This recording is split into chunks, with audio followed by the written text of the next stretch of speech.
예, 오늘 첫 번째는 그 이은주 박사님 음, 특강 시간인데요. 어, 이은주 박사님을 그 이렇게 알게 된 거는 진짜로 굉장히 우연한 계기였어요. 제가 이렇게 하여간 뭐 주민공론장 관련해 가지고 어, 논문도 찾고 뭐 공부 좀 하려고 하다 보니까 그런 과정에서 굉장히 이렇게 눈에 딱 띄는 논문이 있어가지고 논문을 읽어보니까 논문이 우리한테 굉장히 유익한 논문이라고 생각이 들어서 그냥 생면부지였었는데 제가 전화를 드려가지고 예, 그냥 말씀을 드렸습니다. 조금 그 잘 알지도 못하는 사람이 이렇게 부탁을 드렸는데 우리 박사님께서 저희 취지를 좀 들으시고 흔쾌히 말씀해 주시기로 해서 오늘 이렇게 뵙게 되었습니다. 그래서 뭐 이렇게 이 내용이야 이제 박사님께서 말씀을 해 주실 거고 서울시에서 지난 그 서울시장에서 어, 그 다양한 활동을 하셨고 특히 주로 이제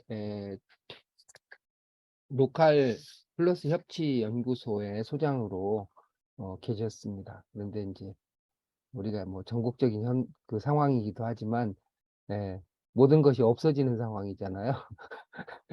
그래서 아마 지금은 얼마 전에 없어졌대요. 왜 없어졌는지 말씀하실 것 같은데 그 말씀도 좀 들어보고요. 지금은 광진구에서 활동을 하고 계십니다. 왜 광진구로 달마는 왜 서쪽으로 갔는가가 아니라 왜 이은지 박사님은 광진구로 가시게 됐는가도 그러니까 논문 내용하고도 좀 관련이 있을 것 같고 그 말씀도 드리도록 하겠습니다. 네, 큰 박수로 맞아주십시오. 네, 네, 안녕하세요. 들리나요? 예, 잘 들립니다. 예. 예, 안녕하세요. 저기 방금 소개가 된 이은주라고 합니다. 이렇게 초대해 주셔서 일단 너무 감사드리고요. 근데 제 논문을 제가 2018년에 썼거든요. 그래서 저도 까마득하게 잊고 있었는데 대표님께서 논문을 읽어보시고 연락을 주셔가지고 또 이제 공유를 좀 해줬으면 좋겠다라고 하셔가지고 저도 몇 년 만에 제 논문을 다시 읽어보면서 감을 해가지고 이 너무 논문에 이렇게 빈틈이 너무 많이 보여가지고 이게 시간도 너무 많이 지나가지고요. 이걸 공유해드리는 게 이렇게 또 특히나 자신은 이 허점이 잘 보이잖아요. 네, 어, 그래서 이거 준비하면서 아주 좀 괴로웠습니다. 그런가 하면은 논문 쓸 때 그 고통이 많잖아요. 심적으로도. 그래가지고 논문 쓰면 다시 안 보고 싶은 마음도 생기고 그런 것도 있죠. 예. 그리고 또 이제 시민사회도 계속 바뀌어 가니까 이제 음, 시민사회도 이제 생물인 거잖아요. 그래서 네. 바뀌어 가니까 그때 2018년이니까 한 5년, 거의 5년 전이잖아요. 음, 그때 쓸 때 상황과 또 지금의 상황이 또 많이 바뀌어 있어서 또 제가 또 이제 지역사회 이렇게 보고 있는 것도 또 아니니까 몇 개는 보고 있지만 또 음. 몇 개 부분 안 보고 있으니까. 그래서 이걸 되게 부족한 논문인데 이거 근데 이게 귀한 시간 내주신 거라서 이게 활동에 도움이 돼야 될 텐데 이게 그래서 고민이 좀 많았어요. 근데 뭐 일단 모르겠다. 일단 그때 5년 전 고미로 그냥 말씀해 드리자. 네, 이 음. 차원에서 준비를 했습니다. 그럼 바로 들어갈게요. 뭐, 박사님이 띄우셔도 네, 되고요. 네, 아니면은 제가, 제가 띄워도 되고. 제가 좀 예. 더 줄였어요. 시간이 짧으니까. 그러시군요. 그래서, 예, 그러면 네네네. 직접 띄우셔도 돼요. 지금 공동 호스트로 네네. 해놔서. 예.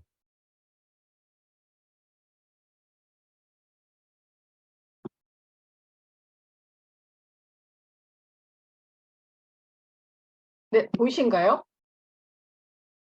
예, 잘 보입니다. 예. 네네. 제목을 저한테 이제 사례를 통한 거버넌스에서 협력적 대항력의 중요성이라고 제목을 주셔서 이 제목에 충실하게 동의를 그러시구나. 했는데 이제 뭐 일단 기본적으로 부족한 건 있을 것 같아요. 그건 어쩔 수 없는 거고. 일단 크게 한 4개 꼭지로 좀 정리를 해 봤어요. 일단은 뭐 협력적 거버넌스가 무엇인지, 그리고 협력적 거버넌스에서 시민사회 권력이 무엇인지, 그다음에 실제 이제 실천 사례를 통해서 협력적 대항력 끝이 안 보이신가요? 네, 아니 그 잘 보입니다. 네. 조금 오른쪽 끝이 안 보이신 네네. 그럼 이걸 어떻게 하지? 그거를 한번 전체 화면으로 네, 밑에를 전체 화면으로 했더니 이렇게 됐거든요. 그래요? 네. 됐습니다. 괜찮아요. 돼요? 네. 조금 전에 됐었는데. 조금 젊게 놨대요. 네네. 세로로. 작게요, 작게. 네. 네. 이렇게 해서 그냥 켜요. 네네. 네, 됐습니다.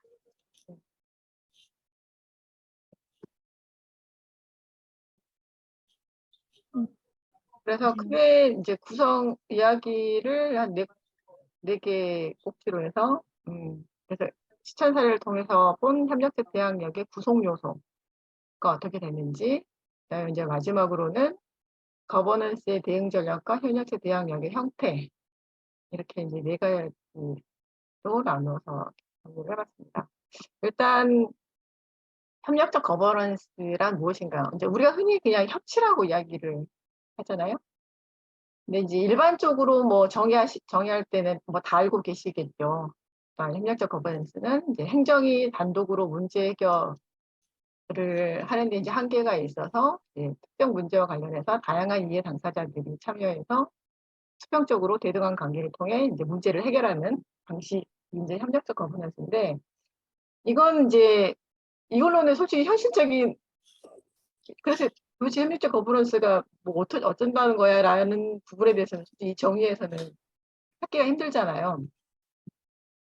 그리고 저건 이제 되게 이념형인 거고, 그래서 이제 그건 경험에 비추어 봐야 될 텐데, 이제 아까 뭐 대표님이 잠깐 언급도 하셨지만은, 제가 이제 서울시 박원순 시장님 민선 6기 때, 그러니까 그때가 2016년, 17년, 한 1년 반 정도, 서울시의 서울시 협치추진단에서 일을 했었거든요. 연공으로 일을 했었는데, 이때 이제 제가 맡았던 게 주민참여예산제를 혁신하는 작업이 있었어요. 그때 이제 주민참여예산제가 민선 5기 때 이걸 시작을 했는데, 이게 5년간 해봤는데 이게 거의 제대로 작동이 안 돼서, 그때 이제 박 시장님이 민선 6기 때 주민참여예산제를 제로 베이스에서 이제 다시 제도를 다시 정리를 하라고 한 거였죠. 그걸 이제 협치추진단이 중심이 돼서 그걸 이제 다시 재구성을 하라고 하셔가지고 제가 이제 그 담당을 하게 됐는데, 그때 제가 경험했던 이제 협치를 짧지만은 깊게 경험을 했다고 생각을 이제 하거든요. 근데 이제 제가 그때 이제 경험했던 것은 우리가 생각했던 것만큼 거버넌스가 순탄한 협력보다는 이게 이때 이해관계자는 이제 행정도 있지만은 또 이제 민도 여러 민이 들어가거든요. 그러면은 이제 뭐 주민참여 예산 지원 협의회 내에서도 또 예산 운동을 하는 쪽에서도 또 나뉘어지고, 또 이제 협치 추진단도 또 나뉘어지고, 그러니까 이게 이제 다양한 이해관계자들의 완전 치열한 갈등과 타협의 장. 그러니까 저는 이제 정치장으로 경험이 됐었어요. 특히나 이제 행정하고 뭐 민민의 갈등도 있지만은 이제 행정하고 갈등이나 이런 것들도 거의 뭐 전쟁 수준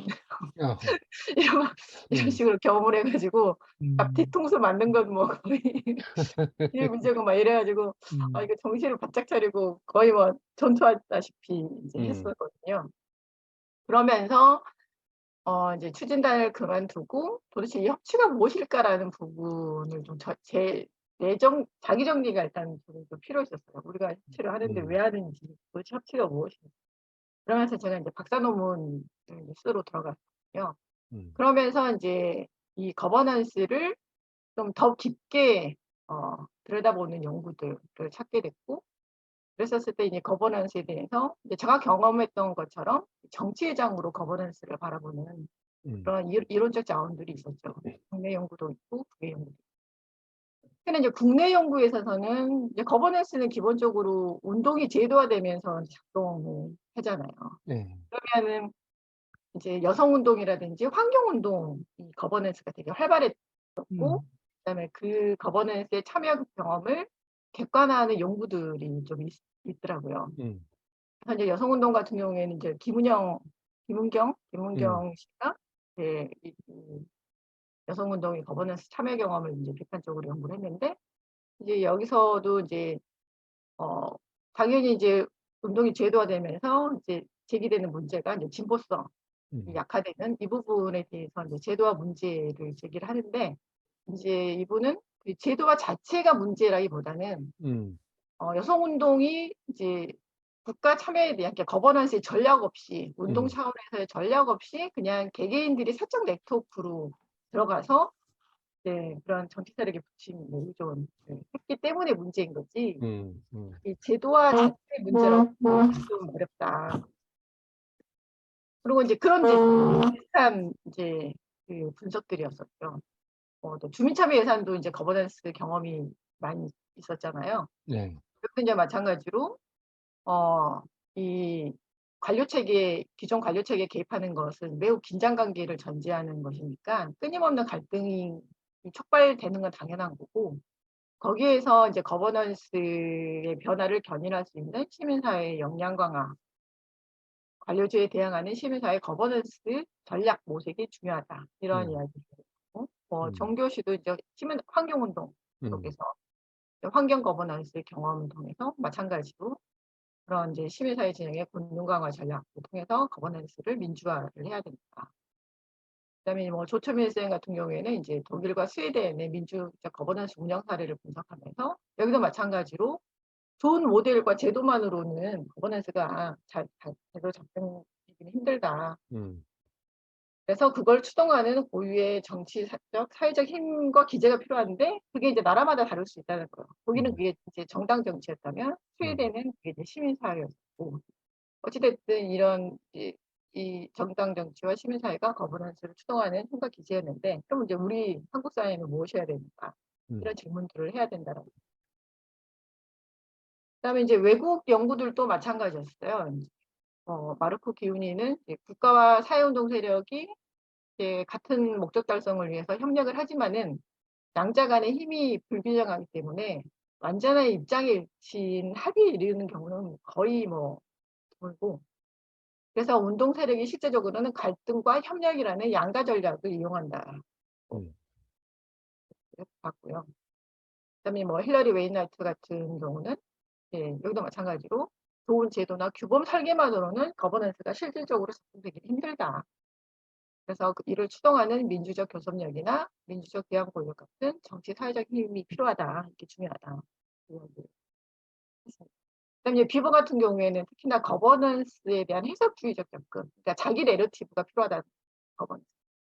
근데 이제 그러고 보면 우리는 항상 행정의 내러티브, 행정의 필요에 의해서 거버넌스에 초대가 되지, 시민사회가 자기 필요와 자기 내러티브 속에서, 맥락 속에서 이 거버넌스를 참여해오진 않았잖아요. 그 중요성을 하고 있고. 제가 이제 되게 중요하게 생각했던 이제 그 이론가는 에리골린 나이트예요. 아까 이제 에리골린 나이트. 에리골린 나이트도 마찬가지로 이제 거버넌스를 그렇게 보고 있고, 그래서 시민의 권한이 강화된 거버넌스, 그러니까 시민 권한이 강화될지라도 이 시민사회 대항력이 결여되어 있으면 이 정부에 포섭되거나 아니면 이제 형식화된 거버넌스가 될 수 있음을 지적을 하면서, 실제적으로 협력적 거버넌스가 작동하기 위해서는 이 시민사회가 실질적인 힘을 가진 대항력으로 성장을 해야 된다. 것을 강조를 하고 있습니다. 근데 이때 이제 라이트가 강조하고 있는 것은, 이때 이 대항력이라는 것은 과거처럼 이제 정부에 맞서 싸우는 그런 조직화된 시민사회 저항력, 이걸 이제 적대적 대항력이라고 이걸 부르고요. 이 적대적 대항력과는 다른 대항력으로 협력적 대항력이라는 용어를 씁니다. 개념을. 근데 이제 이게 구체적으로 무엇인지에 대해서는 이분이 이제 뭐 리얼 유토피아라는 그 프로젝트를 만들어서 세계에 이런 고난이 시민 고난이 강화된 거버넌스 사례들을 분석해서 경험을 분석해서 이론을 도출해 있는 이 과정에서 돌아가셨거든요. 그러면서 이제 이 협력적 대항력이 구체적으로 무엇인지 이제 이거에 대해서는 좀 과제로 남아 있어요. 그리고 아직까지 이제 경험 과정이기 때문에 지금 그런 경험이 축적되고 그걸 객관화하는 작업들, 일원하는 작업들이 필요하다고 봅니다. 그러면 이제 협력적 거버넌스에서 이제 아까 말했던 시민 권력이 필요하다는 거잖아요. 대항 권력. 그러면 이제 권력이 뭔가라고 했었을 때 이 협력적 거버넌스에서의 권력의 개념은 우리가 생각하는 일반적으로 생각했던 권력과는 좀 다른 개념으로 권력을 재개념합니다. 근데 어찌됐든 거버넌스를 우리가 정치적 관점에서 접근할 때는 협력이라는 모호한 개념보다는 권력을 분석적 개념으로 가져야 된다고 저는 생각을 했고요. 그랬을 때 이 권력이라는 것은 기존에 우리가 생각하는 것처럼 누군가를 지배하고 억압하는 의미라기보다는 누군가가 무엇을 하게 만드는 임파워먼트의 의미가 강합니다. 영향력. A가 B에 대해서 권력을 가진다고 했었을 때는 A가 하고자 하는 목표가 B에 관철시키는, 그게 이제 설득과 뭐 이런 거겠죠. 납득을 시키는. 어쨌든 영향력을 발휘해서 되게끔 만드는. 이게 이제 권력, 임파워먼트의 의미가 강하고요. 협력적 거부에서 권력이라는 개념이. 그래서 이제 에리골리 나이트도 권력이라는 것은 행위자들이 세계에서 일을 성취할 수 있는 능력. 그래서 이 권력은 아까 말했듯이 지배를 내포하지 않고 어떤 과제를 성취하기 위해서 효과적으로 협력을 하고 있어도 그 일단의 사람들 간에는 강제는 수반되지 않았지만은 거기에는 권력이 행사되고 있다고 말할 수 있는 거죠. 그래서 권력을 결과를 낳는 능력으로 정의를 합니다. 그러면 이제 이런 권력이 Recording in progress. 너무 볼까? 네. 권력이 이제 그러면 거버넌스에서 권력이 도대체 어떻게 작동을 하는지 이것도 이제 이것을 김동영 씨라는 분이 있는데 이제 이분이 2014년에 한 연구였는데 그 시아오 문제 해결을 위해서 시아 지역 지속 가능 발전 협의회 사례를 분석을 했어요. 이 협의회가 한 10년 정도 운영이 됐던 걸로 알고 있거든요. 그래서 그 10년의 경험을 분석을 했는데 여기서 이제 이 분석을 통해서 협력적 거버넌스에서 작동하는 권력의 자원과 형태를 도출을 했습니다. 여기서 이제 이 좀 중요한 것은 협력적 거버넌스에서 그 작동하는 권력의 자원이 우리가 흔히 이제 거버넌스 하면 거버넌스에서 권력이 작동한다고 하면은 그 거버넌스가 운영되고 있는 그 제도 안을 생각하잖아요. 일반적으로. 근데 이제 이분은 그 안에서의 작동하는 권력 자원이 따로 있고 그 거버넌스 이 프로세스 밖에서 작동하는 권력 자원이 작동하는 게 있고 그다음에 프로세스 경계에서 작동하는 게 있고 그다음에 프로세스 안에서 작동하는 권력 자원이 있다. 이게 다르다라는 거예요. 그래서 이제 프로세스 밖에서 이제 작동하는 권력, 그러니까 우리가 아무리 그 프로세스 안에서의 권력만을 생각했을 때는 이게 이제 제대로 균형을 갖기 힘들다라는 거죠. 그래서 이제 그 밖에서 작동하는 그러면은 그 권력 자원이 뭐냐라고 했을 때는 제도적 장치들과 맥락, 그러니까 법조항, 규칙, 행정작전 이런 것들이라는 거죠. 그리고 또 하나는 연대 기반의 대항연합, 그러니까 조직화된 사회적 힘이라는 거죠. 그래서 이 밖에서 작동하는 것이 결국은 그 다음에 이제 프로세스 경계에서 작동하는 권력 자원이 프로세스 경계는 이제 그래서 이제 이 밖에서 작동하는 이거에 의해서 거버넌스의 프로세스의 구조와 디자인이 짜진다라는 거예요. 그러니까 그 말은 뭐냐면은 이제 예를 들어서 어떤 프로세스 어떤 구조로 짜느냐 어떻게 디자인하냐에 따라서 똑같이 참여를 하더라도 그 참여자의 그 고난들이 비대칭적으로 분배가 되는 거죠. 네. 그러니까 그건 이미 프로세스 밖에서 이미 작동이 된다라는 음. 결정이 되고 그 힘에 의해서. 그리고 이제 경계에서 작동하는 것은 이제 그 만들어진 구조와 디자인에서 생성되는 권력이라는 거. 음. 여기서 이제 누가 최종 의사결정을 그 통제하는 게 누구냐. 누가 어떤 참여자가 가장 많은 권력을 갖고 있고, 그다음에 여기서 이 공동 노력의 성과를 누가 가지느냐. 이런 것들이 이제 여기서도 어떤 구조와 디자인이냐에 따라서 이게 짜여진다라는 거. 음. 그러니까 이제 이게 우리가 흔히 생각하면 그런 거 있잖아요. 이 거버넌스를 할 때 그 구조와 디자인이 어떤 거냐면 예를 들어 이런 거인 것 같아요.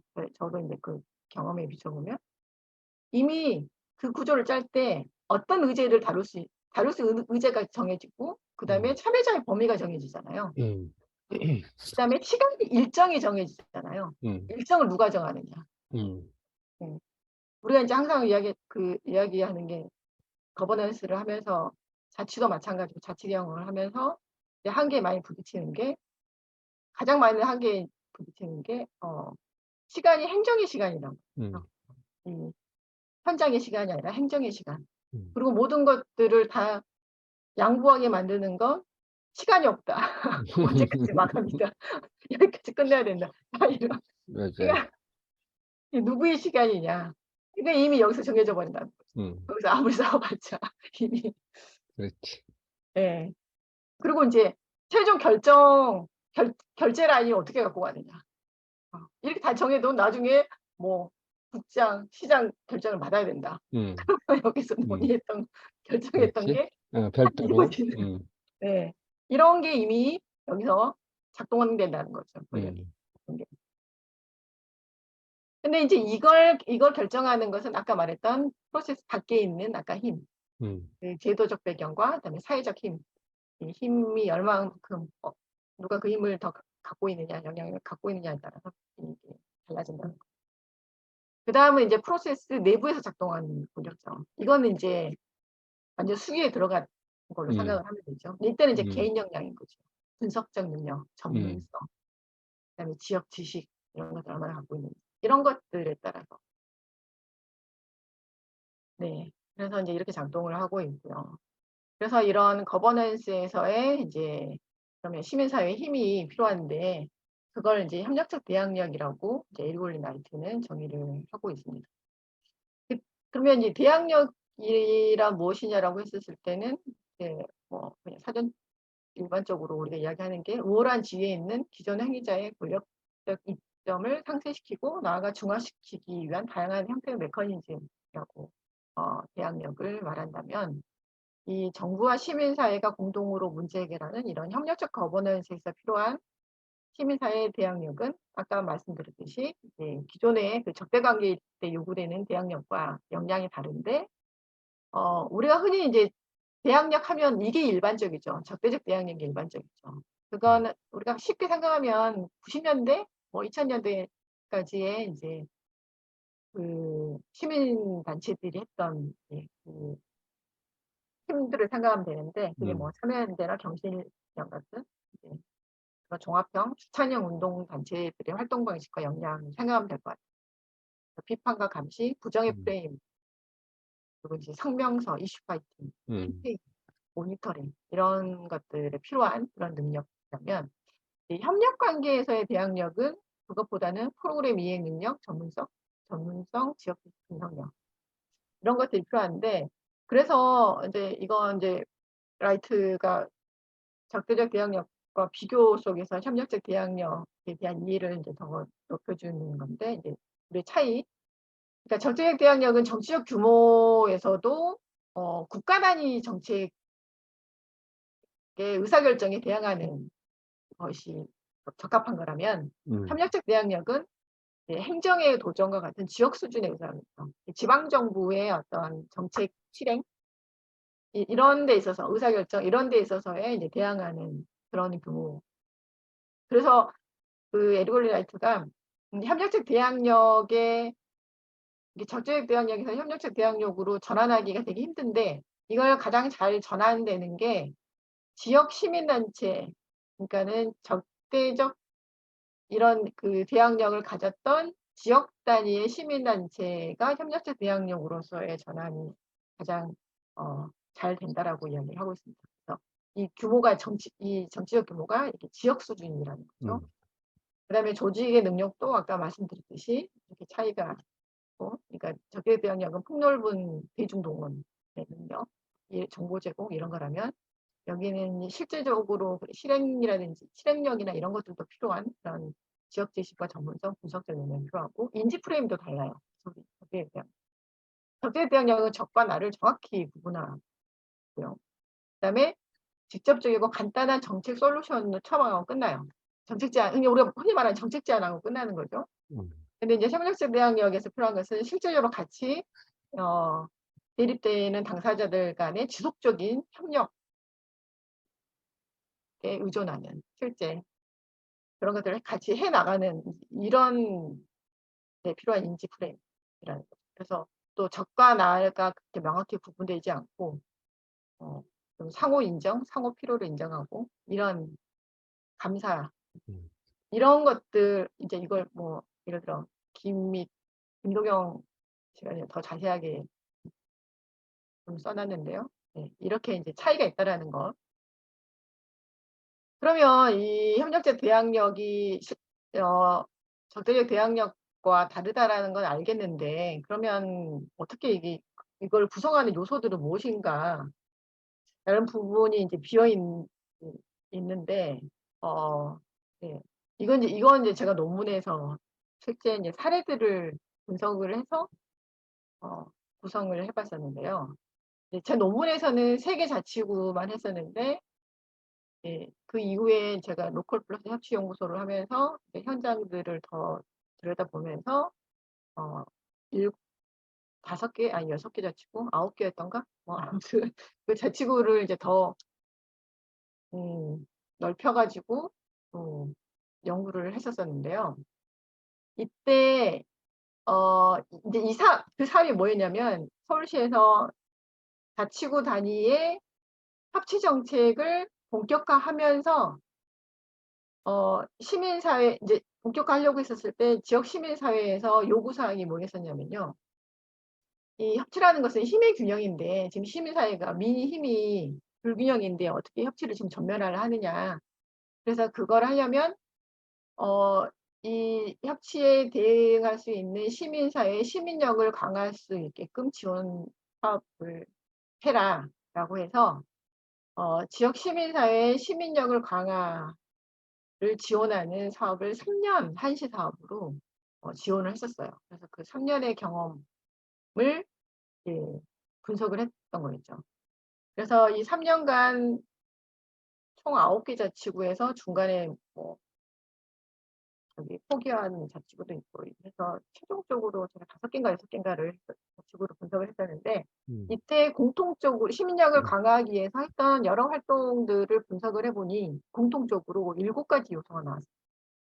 이게 뭐냐면 이제 사람, 문제 해결, 연대 조직체를 만드는 거, 공간, 재원, 문화, 미디어 이렇게 나왔어요. 사람은 뭐냐면 지역을 고민하고 활동하는 지역 활동가 발굴 선정이에요. 이때 이제 이게 뭐냐면 실제 지역에서 활동을 하지만 활동가들이 스스로가 그걸 자기들이 느꼈던 거예요. 자기들이 지역을 고민하고 있지 않았던 거예요. 각자 다 자기의 자기의 부문, 자기 운동 영역만 고민이, 자기 조직, 자기 운동 영역만 고민했지 지역에 대한 고민을 해보지만 했다. 그러면서 이제 활동가 교육을 하는데 지역을 고민하고 활동하는 지역 활동가를 양성을 해야 됩니다. 그러면서 이제 그 교육들을 했었고요. 그다음에 이제 문제 해결. 이거 마찬가지로 연대 조직체도 마찬가지예요. 연대 조직체를 꾸렸는데 이것도 뭐냐면 각각의 시민사회들이 같은 지역에 있는데 다 자기 영역이나 자기 조직에 갇혀 있었고 자기 영역의 그 완결 구조에 매몰돼 있었던 거예요. 그러면서 옛날 20년 전에는 이 시민사회가 서로 협력하고 있었었는데 그 협력이 되게 느슨해져 버리고 그냥 어떤 이슈가 터지면은 그냥 모이는 그냥 그 개인 중심의 그냥 회의체 이 정도였지 서로가 지역의 발전을 위해서 같은 비전과 전략을 갖고 뭔가 고민하고 실행하는 이런 연대 조직이 없었다라는 거예요. 음. 그런 협력이. 그러면서 연도제 주체를 만드는 일들을 이제 집중했었는데, 이거, 그다음에 이제 문제 해결.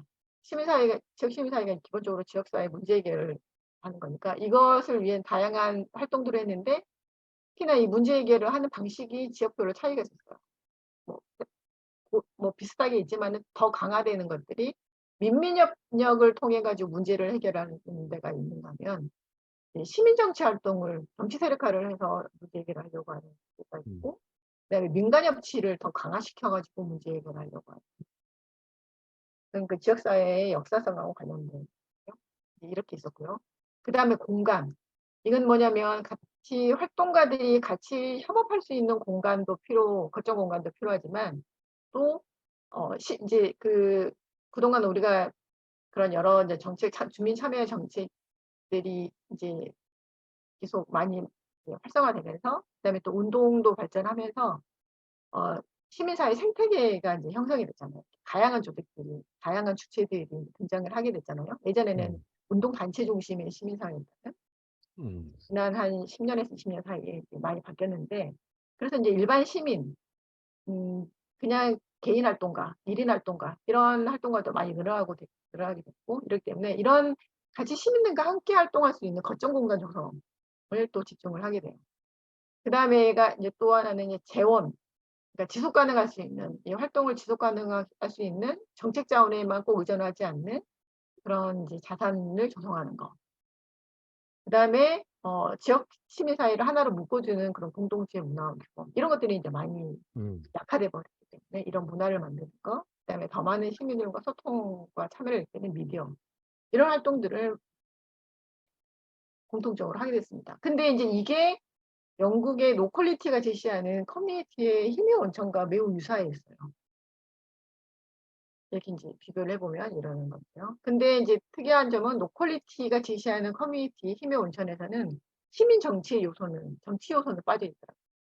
그것도 이제 좀 재밌는 거였는데요. 그러니까 아무래도 노퀄리티는 더 작은 단위. 네. 그래서 이게 있었고. 근데 지금 저한테 시간이 지금 같은데 너무 많이, 그래서 빨리 넘어가야 될 것 같은데요. 이 사람 개별 하나하나는 넘어가고요. 이때 이제 문제 해결에서 또 특이했던 점이 네트워크 활성화도 있지만 공론장 운영 활성화가 되게 좀 눈여겨볼 만한 거예요. 이게 공론장을 운영을 많이 했었는데, 특히나 일반적으로는 중공론장은 지역마다 다 있었어요. 그런 우리가 포럼의 이름으로, 지역 포럼의 이름으로. 근데 이게 이제 활성화가 되기도 했지만, 예를 들어 마포나 은평 같은 경우에는 엄청난 대규모의 공론장을 운영했었어요. 그게 이제 그래서 하루가 아니라 뭐 3박 4일, 2박 3일. 그리고 이제 여기에 테이블도 뭐 주체 측에서 다 짠 게 아니라 각각이 이제 테이블을 자체적으로 짜는 거죠. 자기 그걸 테이블 신청을 해가지고 그 신청한 그 주체가 그 테이블을 다 짜는 거예요. 홍보부터 시작해서. 그러면서 이제 근데 이제 마포와 은평이 이렇게 대공론장이 활성화됐던 게 이제 활성화될 수 있는 게 뭐였냐면, 여기는 그 서울시 여러 자치구 중에서 마포와 은평은 시민사회가 매우 활성화된 곳이에요. 그러니까 시민사회 단체나 개인 활동가들도 되게 많은 곳이에요. 그래서 그런 곳들이기 때문에 뭔가 이렇게 단일한, 워낙 다양하기 때문에 단일한 어떤 비전이나 뭐 전략 목표로 모으기가 되게 힘든, 그걸 넘어서는 거죠. 그러면서 이런 대규모 공론장이 어떤 역할을 하냐면, 자기가 갖고 있는 의제를 더 동료를 만나서 더 심화시킬 수 있고, 이걸 실행까지 갈 수 있는 동료가 연결되는, 그다음에 또 지역의 자원들이 또 연결되고, 또 한편으로는 정책 자원과도 연결되기도 하고, 막 이런 곳이었어요. 그러니까 또 한편으로는 이제 제가 봤을 때는 이게 어떻게 보면 여기 이 컨퍼런스, 대공론장이 또 하나 다른 방식의 좀 새로운 조직화의 역할을 하는 건가? 약간 이제 이런 좀 생각도 좀 들었었거든요. 그래서 네. 그리고 이제 마포하고 또 은평의 차이는 뭐였냐면 마포는 이렇게 이제 이 공론장을 통해서 민민의 협력 솔루션이 많이 나왔는데 은평은 민민의 협력도 있지만은 대부분 이때 나온 의제들이 협치 의제로 은평구청의 협치 의제로 많이 이어졌어요. 그 구조가 딱 그랬거든요. 그건 또 이제 은평 시민사회 특성이거든요. 네, 그러면서 이렇게 연대조직체도 각자 각 지역마다 다 그 형태가 달라요. 그 구성되고 목적도 다르고. 그다음에 이제 시민들이 함께하는 공간 조성. 이것도 어떤 데는 자산화를 통해서 하는 데가 있는가 하면 어떤 데는 민간 협력 방식을 통해서 하고 어떤 데는 시민사회 호요적 방식을 통해서. 그래서 어쨌든 이런 공간 조성 매우 중요했었고. 그다음에 재원. 이 재원은 지속 가능성을 고민하다 하니까 당연히 고민을 하게 되고 시도를 하는데 가장 이게 성과가 안 나고 어려운 게 이 영역이거든요. 시도는 대부분 다 했는데 이런 지역 공동체 경제 구축을 위해서 뭐 온라인 플랫폼을 만든다든지 지역 화판을 만든다든지 기금을 조성한다든지 했었는데 이게 되게 좀 시간이 많이 필요하고 어려운. 그런데 이제 좀 관악 같은 경우가 지금까지 이제 저도 관악은 또 제가 연결이 돼 있는데 관악 같은 경우에는 공동체 기금 조성을 했었거든요. 근데 처음에는 여기는 이제 풀뿌리 그 활동가 지원 기금이라고 해서 그냥 품앗이 기금 수준으로 시작을 해서 이게 되게 지역사회에서 체감도가 높아지면서 이걸 좀 발전시키는 지역기금으로 확대 발전시켜보자라는 그 주체가 형성이 되면서 지금은 이 뿌리 재단을 만들어가지고 이걸 하고 있어요.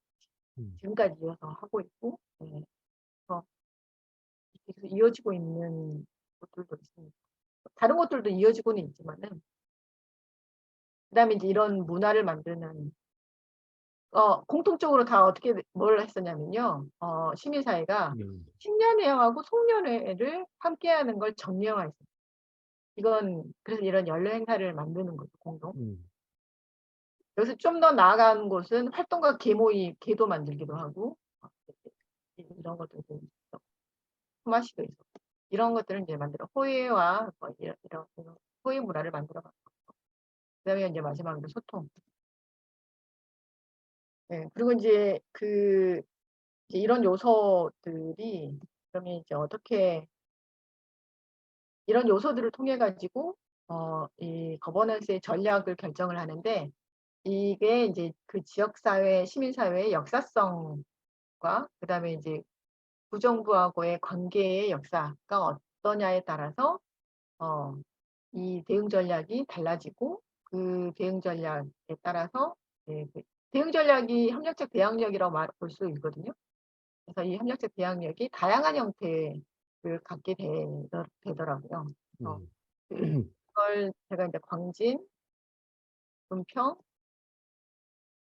관악 이렇게 이제 세 지역을 좀 자세하게 봐서 이들의 세 지역의 다른 협력적 대항력의 형태를 정리를 했었습니다. 논문에서.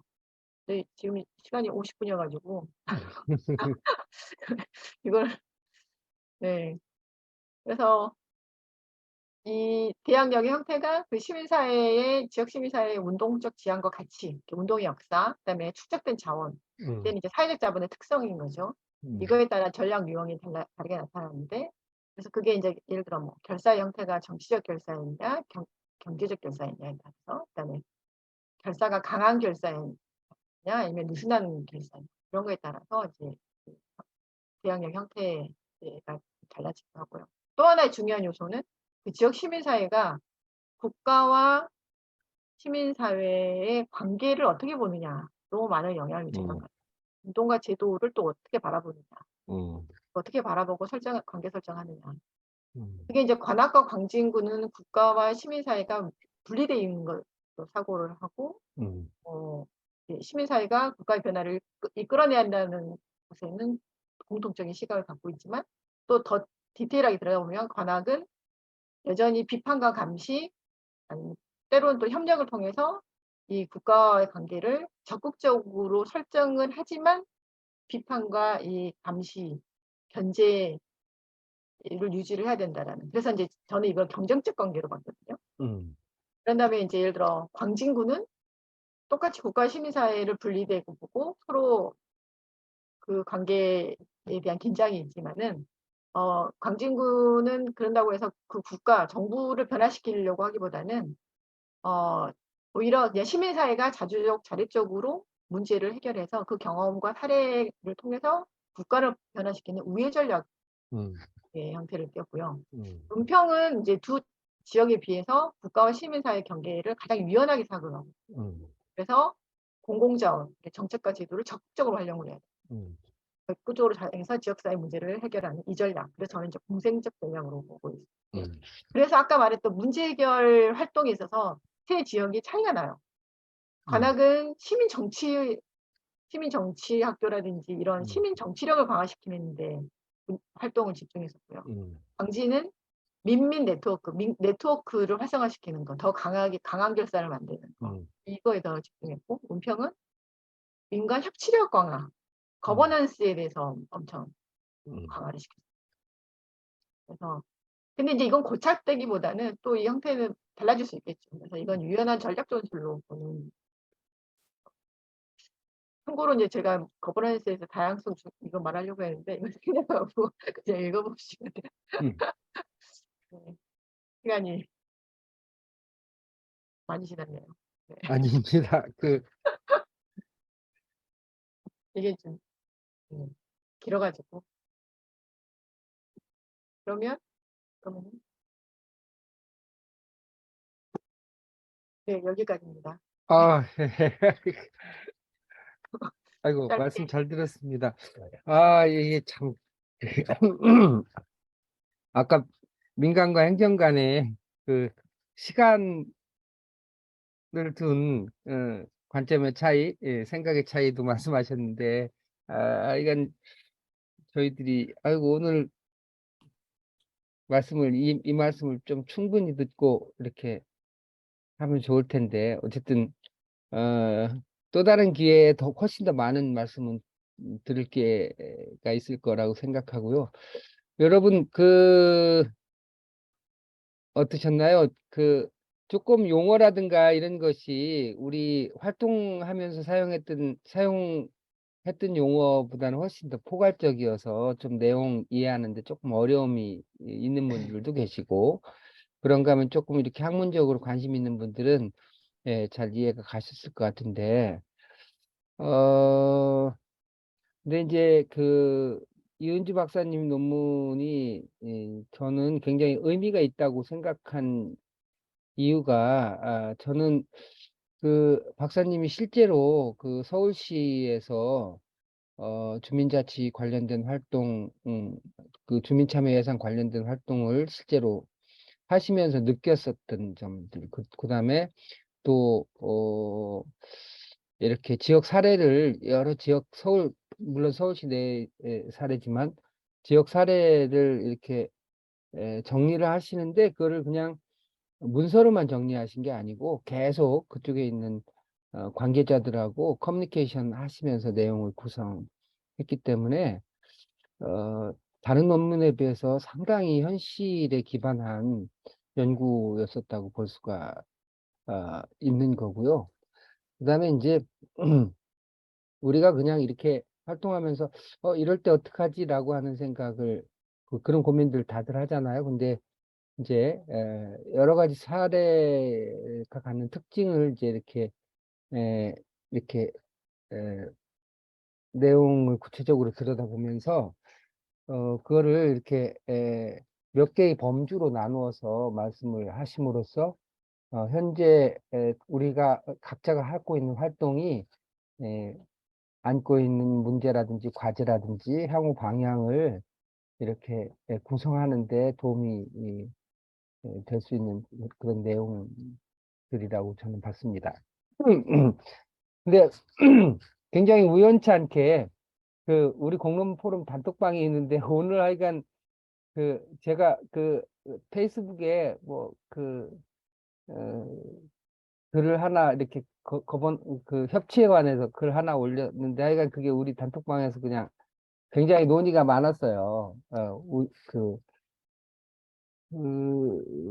그런데 이제 예, 오늘 말씀의 핵심적인 내용은 틀은 그거죠. 그러니까 이제 그 시민사회가 자율성을 확보하기 위해서는 대항력을 가질 수밖에 없는데 그거는 이제 기존의 적대적 대항력과는 좀 구분되는 협력적 대항력일 수밖에 없는 것이고, 근데 그 협력적 대항력의 관점에서 봤을 때 서울시의 몇 개의 사례를 통해서 보면 몇 개의 패턴으로 이렇게 구분해 볼 수 있었다.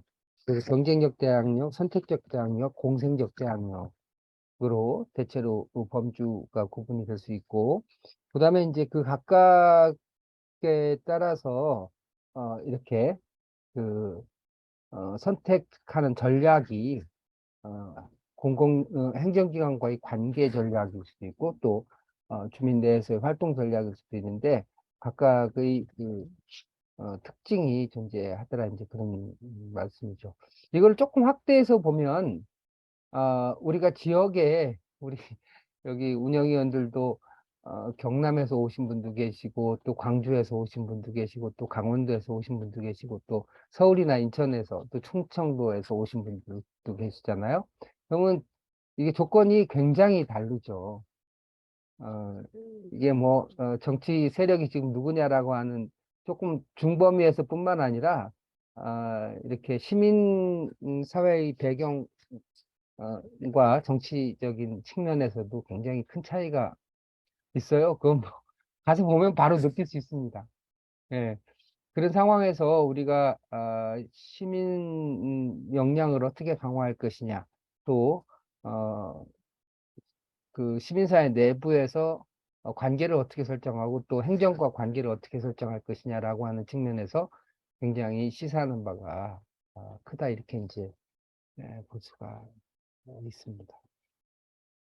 예, 시간이 지금 8시가 다 됐는데요. 그래도 여러분 꼭 여쭤보고 싶은 말씀 있으면 여쭤보고 서로 대화하는 시간을 좀 갖고 마무리를 좀 해야 되겠습니다. 말씀 들으면서 궁금했던 것들 있으셨죠? 예, 예, 말씀하십시오. 자연스럽게. 아니면 손을 드셔도 되고, 다들 고민들 많이 하셨을 텐데, 예, 우리 김윤정 위원님부터. 네. 예, 네.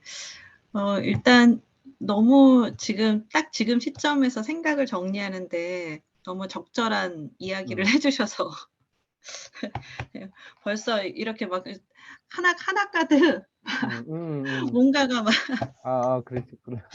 네, 생각이 막 물꼬를 트게 되는데 저희는 이제 그 강원도 춘천시거든요. 그리고 이제 지역에서 이제 말씀하신 것처럼 그러니까 민선 이제 7기 저희가 지난 이제 시장 때는 그러니까 시민 주권이라고 하는 키워드를 굉장히 이제 전폭적으로 내세우셔서 뭔가 이제 만들어 보는 그런 시도가 가능했던 시기이기는 했지만 뭐 경험도 없고 이제 구조적으로도 갖춰져 있지 않은 맨바닥에서 하는 것들이 많다 보니까 굉장히 미숙하기도 했고, 그리고 또 돌아보면은 이제 아쉬운 점들도 많고, 또 그게 제대로 이제 안착되지 못한 이런 부분들이 계속 이제 왔다 갔다 하는 거죠. 그래서 이런 측면들을 어떻게 지역에서 풀어갈 수 있을까 하는 고민들이 여전히 이제 지금 막 혼재되어 있는데,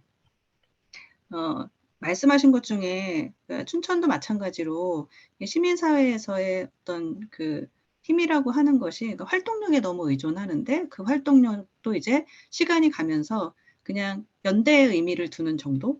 이렇게 하다 보니까 사실 뭔가의 이야기는 계속 하나 그게 실질적인 참여라고 보기도 어렵고, 그리고 그렇다고 해서 그런 문제들을 해결하는 방식으로도 진행되지 못하고, 그러다 보니까 이제 그런 좌절감에 계속 이제 막히는 이런 상황인 거고, 그렇다고 새로운 이제 활동가나 지역의 자원들이 유입되는 것도 쉽지 않고 하다 보니까 이제 거의 어떻게 보면은 저는 이제 벼랑 끝이 아닌가 뭐 이런 생각까지도 드는데, 여기에서 그러면 어떤 방식으로 우리가 구조를 다시 짜야 될까?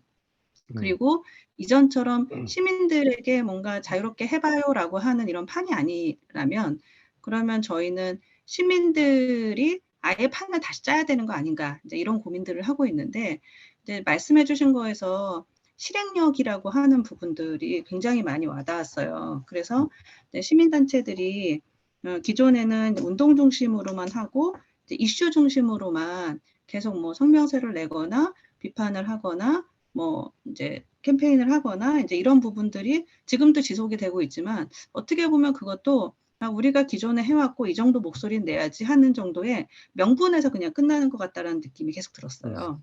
그래서 이제 이것을 그러면 문제 해결에 가까운 방식으로 가려고 하면은 솔루션을 찾아야 되고, 그 솔루션을 해결할 수 있는 실행력이 담보가 된다라는 걸 입증을 해내야 사실은 저는 이런 협력적 거버넌스를 이야기할 수 있는 거 아닌가, 네, 이런 중심인데, 그러다 보니까 그러면 사업의 실행력이라던가 문제 해결력들을 어떻게 이제 자원으로 갖출 것인가라고 하는 부분에서 계속 이제 그 질문이 나왔던 거죠. 근데 그 질문에서 다양하게 지역별로 지금 이렇게 그 만들어가는 상황들을 좀 보니까, 저희는 그냥 그 오래전부터 시민사회 영역과 사회적 경제 영역이 굉장히 따로 노는 그런 이제 상황이거든요. 네, 그래서 저는 이것저것 다 이렇게 걸쳐져 있다 보니까 사실 지역 문제를 해결하려고 하는 이 실행 주체들이 사회적 경제들인데, 이 사회적 경제와 이제 시민사회 영역이라고 하는 것이 굉장히 이제 분리되어 있는 느낌들이 많이 들고, 실제로 개인적으로는 이쪽 저쪽에 공통집합이 있음에도 불구하고 이제 다르게 행동을 하고 다르게 활동을 할 수밖에 없는, 오히려 에너지가 나눠지는 구조예요. 그래서 이 부분에 대해서 지역 안에서의 어떤 공감대 형성이 필요하겠다. 그리고 문제의식에 대해서 다시 한번 이야기를 하는 것이 필요하겠다. 그러면 지금 시민사회 네트워크는 거의 이제 단체 중심의 어떤 그 운동을 해왔던 그 이슈를 가진 단체 중심의 시민사회 네트워크가 있고, 사회적 경제는 사회적 경제 네트워크가 따로 있는데, 이 부분을 좀 결합시키는 방식으로 지역의 협력 구조라고 하는 큰 틀의 구조를 그림을 먼저 그리고 그 안에서 결합할 수 있는 그 조건들을 이제 유기적으로 좀 만들어 봤으면 좋겠다. 그러면 이제 공통의 이슈가 있다고 하면 그 이슈에 관련된 단체와 그다음에 이제 사업체들이 같이 그 이슈를 발전시키는 방식으로 한다면, 이거 그러면은 좀 민간 거버넌스에 대한 어떤 대항력을 더 높일 수 있지 않을까? 뭐 이런 힌트들이 살짝 좀 보였습니다. 네, 굉장히 중요한 문제 제기입니다. 네. 시민사회와 사회적 경제를 어떻게 이해하고 그리고 연결 지점을 만들어낼 것인가. 이건 뭐 시민사회 자생력하고 또 관련성이 있고 또 자율성을 확보하기 위한 꼭 넘어야 될 과제이기도 하죠. 일단 그 몇 분 말씀을 좀 이렇게 듣고 그리고 이은주 박사님 말씀을 이렇게 듣는 시간을 좀 갖도록 하겠습니다. 다들 지금 심각한 고민 속에 계신데요. 일단 예, 우리 민혁기 팀장님 또 우리 안산에서 고민 많이 하고 있는 홍영기 선생님도 말씀하시고, 예, 인채연 회장님, 다른 분들도 윤남식 박사님, 예, 또 광주에서 실제로 이런 활동하고 계신 김현주 선생님, 또 허만경 위원님, 예, 자연스럽게 말씀을 좀 나누죠. 예, 인천의 민혁기입니다. 저도 이제 그 지난 시간 동안 뭐 인천에서 청년 정책 네트워크나, 이제 참여예산위원회나 아니면 뭐 그 협치 TF나 이런 거에도 참여를 많이 해보기도 했고, 현재는 이제 그 중간 지원 주택에서 일을 하다 보니까 그 고민들이 좀 많이 있는 것 같아요. 근데 일단 들었던 이제 첫 번째 그 말씀하실 때 제 경험과 또 이제 말씀하신 내용들을 들으면서 다시 한번 떠오르는 고민 중에 하나가 어, 시민단체인가 시민사회인가 시민인가 여기에 대한 고민이 좀 있습니다. 예.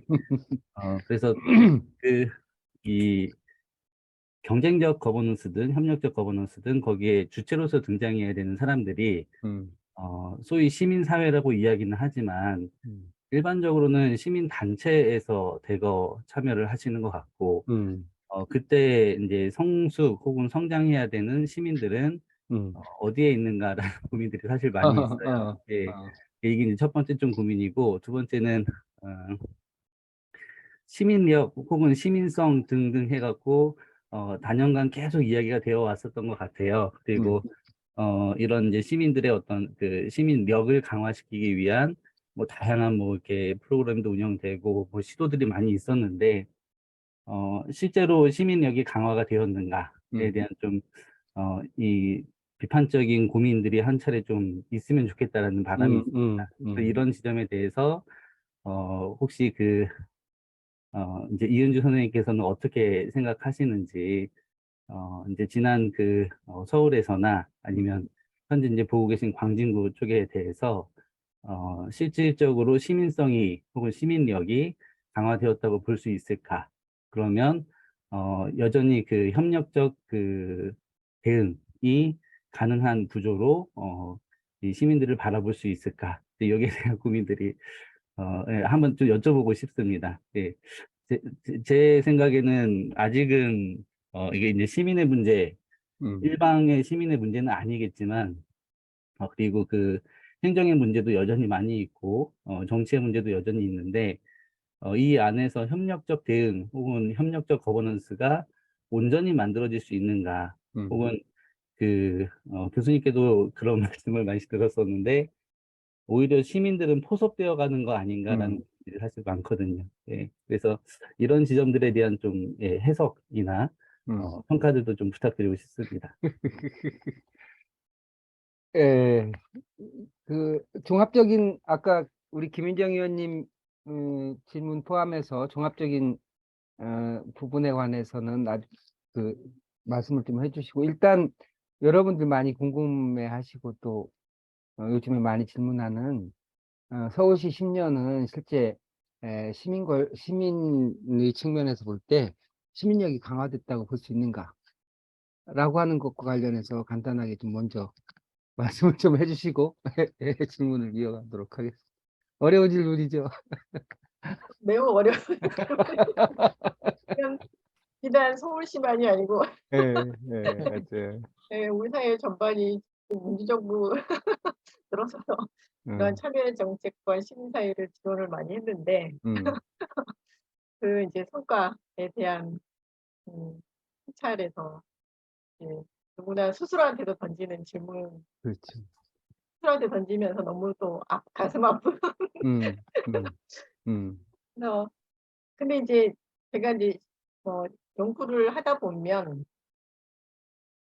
시민력이 무엇이냐라는 부분에 대해서는 일단은 놔두고요. 그 정의는 놔두고 그렇죠. 근데 정확하게 변화된 지점 체감되는 건 뭐냐면 예전에는 시민사회가 우리가 90년대, 2000년대까지만 해도 시민사회 하면은 특히나 90년대, 2000년 초반까지는 시민사회 하면은 되게 시민운동 단체 중심의 시민사회. 그냥 시민사회 그러면 시민운동 단체.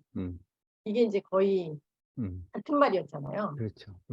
그런데 이제 2000년 중반 이후 2010년대 이렇게 거치면서 그다음에 이제 뭐 사회적 협동조합, 아니 사회적 기업이라든지 뭐 협동조합 어떤 사회적 기업이라든지 뭐 이런 게 이제 그런 정책도 많이 나오고 이러면서 시민사회가 확실하게 다양화됐다라는 거죠. 시민사회가 생태계가 형성이 되는 걸 볼 수 있는 거죠. 그러면 이제 근데 이런 다양성이 서로 상호작용하면서 뭔가의 결과로 이제 꽃을 피우기까지는 아직 거기까지는 안 간 것 같아요. 근데 일단 시민사회가 예전에는 정말 좁았던 거예요. 그냥 운동단체 중심. 그래서 더 다양한 주체들, 지금 시민사회를 형성하고 있다. 저는 이건 긍정적이라고. 음. 네. 그건 이제 우리가 앞으로 어떻게 해 나가냐에 따라서 이제 열려 있는 거고, 측면에서는 그것도 음, 네. 있지 않나. 그 외형적인 측면하고 그 어쨌든 형태의 측면에서 보면은 그래서 확장되고 다양해졌는데 그 알맹이가 실제로 실해졌느냐 그거는 이제 조금 더 따져봐야 돼. 근데 이제 그게 저희가 이제 어떻게 보면 그걸 바라보는 것도 저희가 되게 인식의 전환이 필요할 수도 있는 것 같아요. 예, 예. 그래서 이제 제가 아까 발표하다가 맨 마지막에 참조로 했다가 시간 때문에 못했던 설명이 있는데, 그래서 저는 이제 시민사회가 다양화됐다라는 것이 왜 중요하냐면 그 다양성 자체가 되게 저는 중요한 그렇죠. 결과를 낼 수 있다라고 보거든요.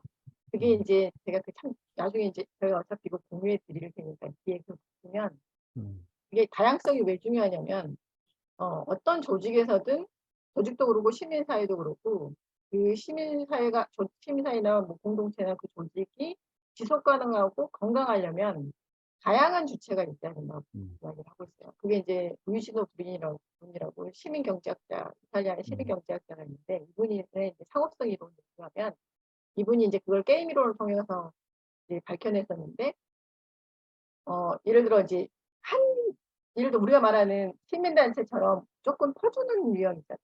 그러니까 무조건적으로 협력하고 무조건적으로 도와주고. 우리가 생각할 때 이런 사람들만 많이 있으면 그 사회가 건강하고 그 조직이 건강하고 지속 가능할 것 같다라고 생각을 하잖아요. 근데 절대 아니라는 거예요. 그런 공동체는 깨진다라는 거예요. 그러면 이기적인 사람만 있으면 되느냐? 그것도 아니라는 거예요. 그러면 이제 예를 들어 우리가 말하는 이제 공동체라든지 일반적인 공동체나 협동조합 있잖아요. 이런 데는 뭐냐면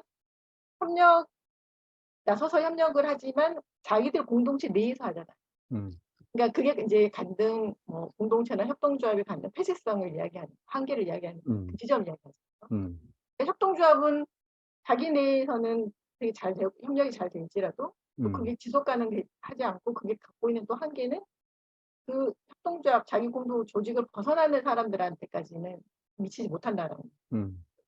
그러면 이제 그게 이제 그 문제가 해결되기 위해서는 이제 거기서 말하는 이제 지유형인데 무조건적인 조건 없는 협력을 하는 유형이 필요한 거예요.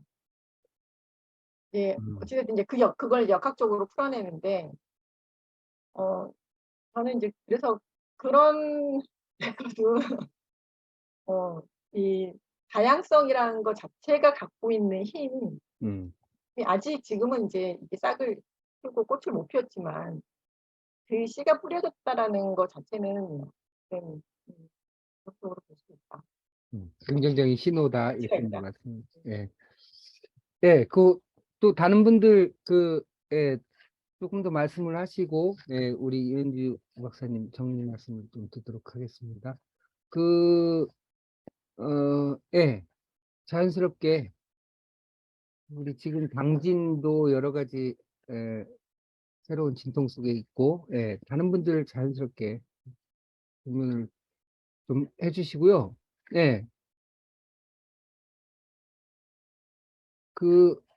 제가 막간을 이용해서 여러분들을 위해서 질문 대신 하나 할게요. 서울시 9개, 여러 개 사례를 연구를 하셨어요. 그리고 이제 논문에도 주로 3개 지역의 사례를 이제 정리를 하셨는데, 박사님, 예를 들면 관악 같은 경우에 이제 나름대로, 특징이 있고, 또 성수, 또 특징이 있고, 또 은평도 특징이 있잖아요. 그런데 특히 광진구에서 활동을 하게 된 이유가 사회 경제적인 기반이 좀 탄탄한 곳이라고 알려져 있는데, 네네. 그게 이제 아까 김윤정 선생님이 질문하셨던 김윤정 선생님 고민과 내 고민이 같은 고민이었고. 이제 근데 그게 진짜 안 되는 곳이 그거였어요. 그러니까 아까 말했던 시민력 강화에서 가장 집중했던 게 모든 자치구들이 연대 조직체를 만드는 거였고, 그 연대 조직체의 핵심이 뭐냐면 운동이 다 나눠져 있어서 서로가 협력을 해야 되는데 협력이 안 되고 있다는 거예요. 그러니까 민과 간의 협력 두 번째고 민민 간의 협력이 더 안 되고 있다, 더 어렵다 이야기를 하면서 각자 다 자기 운동 이 영역 속에 있었던 거예요. 그래서 이제 이걸 이 협력 민민 협력을 더 강화시켜야지 무슨 일단 그 시민력 강화의 핵심 가장 기본이 그거다라고 해서 그때 이제 가장 협력이 됐으면 했던 게 바로 마을 공동체나 시민사회 플러스 사회적 경제와 결합이었었고 근데 가장 힘든 게 사회적 경제. 근데 이제 이 자치구들 중에서 사회적 경제와 결합이 된 곳이 광진밖에 없어요. 근데 이제 왜 광진은 그게 가능했냐면 광진은 다른 자치구하고 다르게 원래 광진에는 이제 광진은 시민사회, 이게 시민단체라든지 이런 그 활동이 넓진 않아요.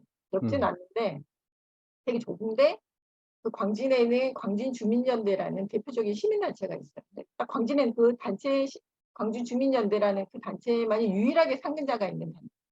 다른 지역은 그러지 않거든요. 있는데 여기는 이제 광진주민연대 하나였는데 이 광진주민연대가 대표적인 광진의 시민단체이면서 이 광진주민연대에서 좌알부터 시작해서 사회적 경제 영역을 시민사회가 조직적으로 인큐베이팅하고 했던 거죠.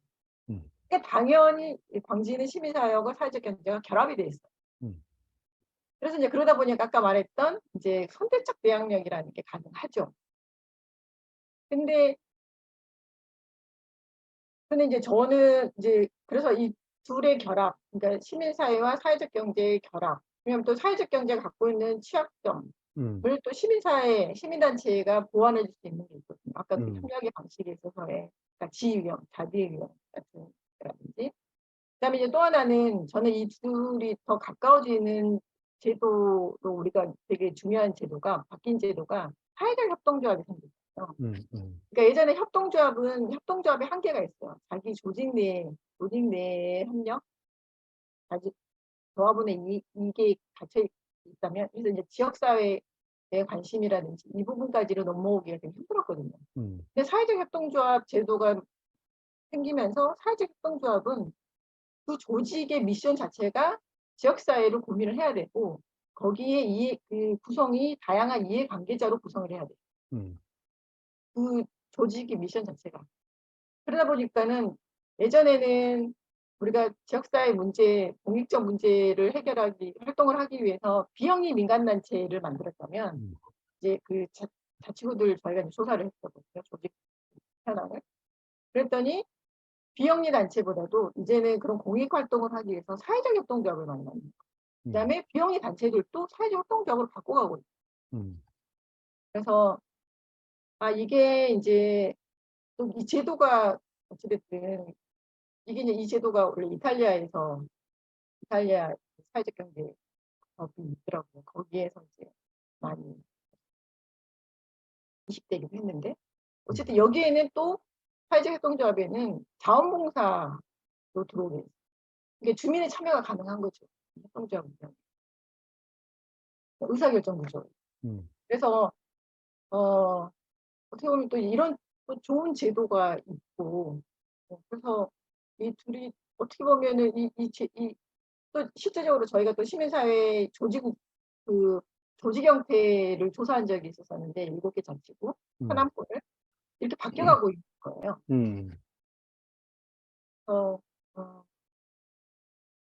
네, 김준 쌤의 고민과 저도 이제 눈여겨보는 부분, 그다음에 미래 모델, 대안 모델이 이 모델이지 않을까라는 이제 막연한 생각을 갖고 광진을 논문 때 이제 계기가 돼가지고 지금까지 하고 있는데 이게 좀 그건 이제 과정인 것 같아요. 그래서 서로 뭐 서울이라고 해서 이걸 했다고 해서 뭐 서울이 딱 모델이 나온 것도 아니고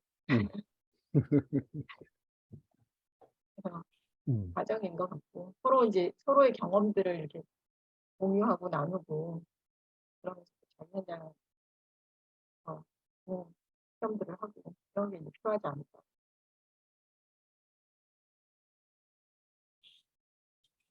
예, 예, 예. 우리 오마리모님. 예. 음소거가 풀렸는가 봐. 대구는 다른 지역에 비해서 지금 많이 경직돼 있는데요.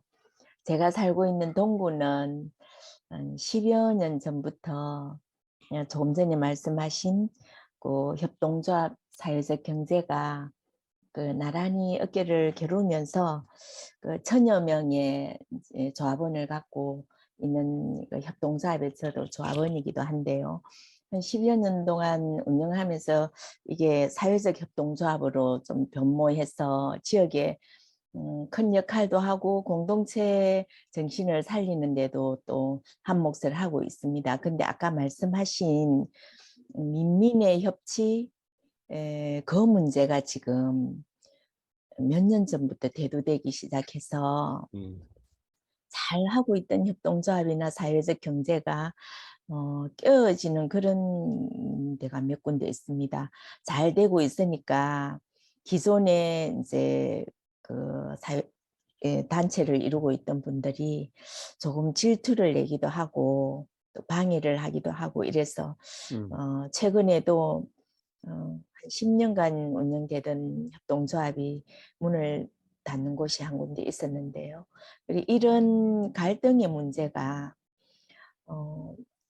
아무리 그 장소에 가든 회의 장소에 가든 어떻게 뚫고 나갈 수 있는 그런 시원한 해답이 안 나오고 그 회의를 한 끝에도 꼭 싸움이 일어나고 이러는데 이러한 게 대구만의 문제인지 아니면은 협동조합이나 사회적 경제가 그 지속적으로 운영되다가 또 일부 10년쯤 운영되면은 일부 이익도 발생하고 이러니까 거기에 따르는 또 다른 문제인지 제가 은평구에도 견학을 가고 또 잘 되고 있다는 원주에도 가보고 이랬는데요.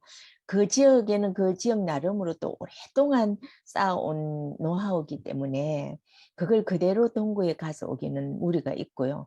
그냥 시야를 넓히는 정도로밖에 이용이 되지가 않더라고요. 책도 가져오고 뭐 연구 논문도 보고 이랬는데 동구에 그대로 접목시키기에는 무리가 있고 그래서 참 그 공동체 의식을 살려가는 데는 이게 적격이었는데 지난번 기관단체장이 사회적 경제는 가난한 사람들과 취업을 못한 사람들이 하는 거 아니냐. 이게 언론에 확 뿌려지면서 그러면서 지역에서도 인식이 10년 들인 공이 확 무너졌고요. 그러면서 민민의 갈등도 더 격화되고 이렇게 하는데 이러한 문제들을 조금이라도 완화시키고 뚫고 나갈 수 있는 그런 사례는 있는지 그런 고민이 많이 됩니다. 뭐 해답은 늦겠지만 사례를 들어서 좀 그 참고할 만한 걸 말씀해 주시면 좋겠습니다. 네. 예. 또, 예, 홍영희, 안산, 우리 선생님도 좀 말씀을 좀 하시고, 예. 인치현 회장님도 네. 좀, 예, 당신 말씀도 좀 하시고, 윤남식 박사님도 좀 말씀을 좀 하시고, 예. 이은주, 네, 안녕하세요. 박사님, 제가 예. 좀 네, 말씀하십시오. 네. 중간에 들어왔는데 저도 지금 이현주 박사님께서 지금 고민하시는 이 부분에 대해서 저도 지금 현재 이제 공부를 계속 하고 있거든요. 그래서 같이 공부하고 계시는 박사님들 논문을 준비하는 과정에서 이런 부분들을 제가 듣고 뭐 이렇게 도움도 많이 받고 있는데 오늘 그 얘기하신 것 중에 지역사회 시민력 강화 지원 사업에서 도출된 공통의 요소가 있었잖아요. 그 공통의 7가지 문제가 사람, 문제 해결, 연대 조직, 공간, 뭐 재원, 문화, 미디어 이 말을 듣는 순간 저는 그냥 지금 현재 저희가 고민하는 모든 것들이 이 안에 다 있는데 이걸 하나하나 저희가 어떻게 대응을 해야 될까? 사실 이게 가장 지금 그 필드에서는 가장 중요한 문제가 이거거든요. 사람의 문제, 사람도 문제, 모아야 되는 그 시민 학습을 통해서 어떠한 개념을 가진 사람들끼리의 사람을 모으는 것도 문제고, 그리고 현재 산재에 있는 이 문제들을 이 사람들을 통해서 해결을 해야 되는 거고, 또 이러한 조직들을 서로 또 연대하는 것도 사람의 문제고, 이렇게 보면서 지금 현재 이 모든 것들이 총체적인 난국인가? 그러니까 문제를 안다 그러면 발전의 가능성이 있으니까 서울시가 뭐 오랫동안 해서 지금 이제 연구 논문을 발표하시고 했는데 이제 저희는 시작이 아닌가라는, 과거에 했던 이 모든 것들은 지금 다시 되돌아보면서 오늘 이 논문 발표하시는 걸 보면서 이게 오히려 기초가 돼서 다시 할 수 있겠다는 생각인데, 솔직히 그 아까 말씀하는 그 저희가 대항력을 가질 때 적대적, 협력적, 뭐 공생적 이걸 말씀하셨는데 저는 오늘 답을 찾은 것 같아요, 사실은. 공생적 대항력을 가지려면 스스로 학습 능력을 가지면서 시민 학습체가 형성이 돼서 스스로 어떤 그 시민력을 높여야 되지 않나. 그럼 이 7가지 그 문제 해결 방법을 가지고 공통 요소를 가지고 여기서 저희가 지역에서 조금 더 고민을 많이 해봐야 될 것 같고요. 이게 시간이 지나면서 지금 20년, 30년이 지나면서 이러한 그 세월이 지나면서 이러한 방법들은 변하고 있는데 이 변하는 방법 안에 그 과정 안에 사람들이 변했잖아요. 지금 저희가 20년 전, 30년 사람들이 지금 5, 60대를 가져가면 지금 이 시민사회에 나와 있는 사람들은 다 5, 60대잖아요. 근데 저희가 요구하는 사람들은 지금 현 시대에 30대, 40대, 50대 이 사람들을 원하는 건데 뭔가가 맞지 않다라는 그런 느낌을 너무 강하게 오늘 받은 것 같습니다. 네, 그게 지금 가장 해결 난제인 것 같아요. 이 시민 활동이나 이런 곳에 참여할 사람들이 바뀌어야 된다. 세대가 바뀌었으면 현재 미디어 때문에 예전에 저희가 한 몇십 년 동안 해왔던 거는 이미 미디어에서 그냥 터치만 하면 다 볼 수 있는데 이걸 저희가 고집을 할 게 아니라 사람도 바뀌어야 된다라는 결론이 난 것 같아요. 네, 평범하면서도 굉장히 중요한 핵심적인 말씀을 해주신 것 같고요. 한두 분만 말씀을 듣고 말씀 나누시고 그다음에 이은주 박사님 정리 말씀을 듣도록 하겠습니다. 우리 김경수 선생님도 하신 말씀 있으면 좀 하시고 윤남식 박사님도 하시고 다른 분들도 말씀 소리가 안 들려요.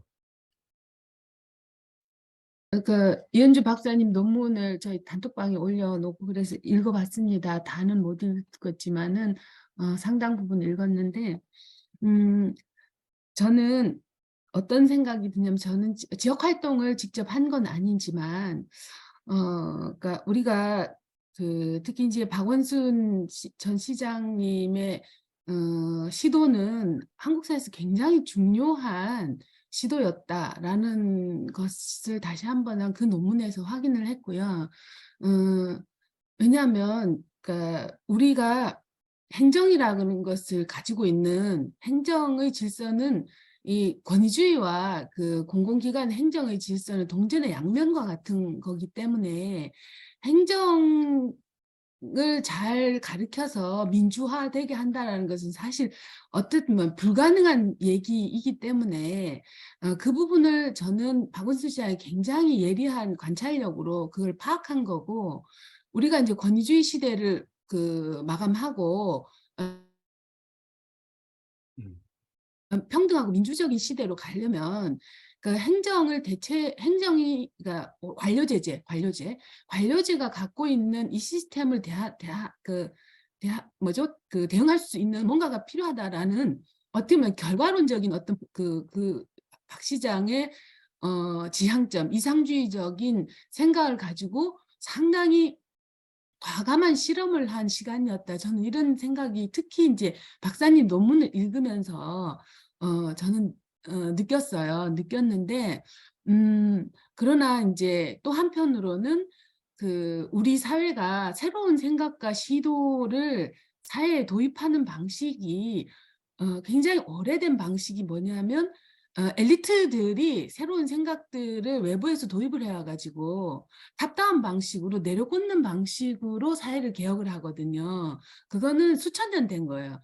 그러니까 그 과거에도 수차례 있었잖아요. 이제 옛날에 이제 천신을 믿던 사상을 불교로 사회 전체를 바닥까지 개조하는데 완벽한 탑다운이죠. 그 다음에 불교에서 유교로 성리학으로 갈 때도 권력을 중심으로 해서 완전한 탑다운으로 바닥까지 다 둘러엎습니다. 이제 그것이 이제 가능했던 과거의 시대는 미인이 어떻게 보면은 아무런 대항력과 영향력이 없는 상태에서 뭔가 던져주면 받기 때문에 그런 사회적 변화가 가능한데 저는 이제 제가 논문을 읽고 느낀 거는 뭐냐면 그러니까 박원순 시장님이 가지고 있는 이제 그 연령과 의식, 사회적 스탠스가 그 실험에 많이 녹아져 있다라고 생각이 드는 부분이 이제 그분이 이제 생각하고 있는 그 민주적 그 행정의 운영, 그 다음에 민주적 사회 질서의